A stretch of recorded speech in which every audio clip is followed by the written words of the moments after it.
किस्से तो बहुत सारे हैं मेरे पास बताने के लिए, लेकिन मैं आपको उनमें से एक किस्सा बताती हूँ। तो मेरी प्रेगनेंसी का टाइम था, मैं बहुत कमज़ोर हो गई थी। मेरी प्रेगनेंसी में बहुत सारी कॉम्प्लिकेशन थी। जब मैं डॉक्टर के पास गई तो उन्होंने कहा कि नहीं, तुम्हें कुछ दूध वगैरह कोई हेल्दी चीज़ लेनी होगी। और मैं कुछ भी नहीं खाती थी, पूरे घर का काम करती थी। मेरी सास नंदे वगैरह भी कुंवारी थी, तो उस टाइम पे मैं सारे पूरे घर का काम किया करती थी। मैं बहुत थक जाया करती थी, फिर मैं सो जाया करती थी, और ना दवाई में टाइम पे ले पाती थी और ना ही कुछ प्रोटीन वाली चीज़ें खा रही थी।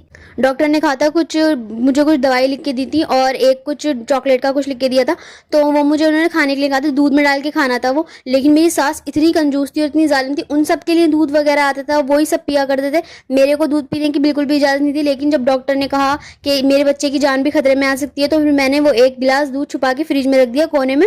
और तो मेरी सास ने पूरी फ्रिज छान मारी, पूरा हर चीज़ देख ली, क्योंकि उसने वो चॉकलेट का सिरप जो मुझे डॉक्टर ने रिकमेंड किया था, वो मैंने मंगवा लिया था, वो उसने देख लिया था। तो उसे समझ में आ गया कि इसको तो दूध के साथ लेना होता है, तो ये दूध खाए, दूध पिएगी। तो उसने पूरी फ्रिज देखी, और मैंने जहाँ पे सब्जियां रखते हैं वहाँ पे छुपा के रख दिया था अपना एक गिलास दूध।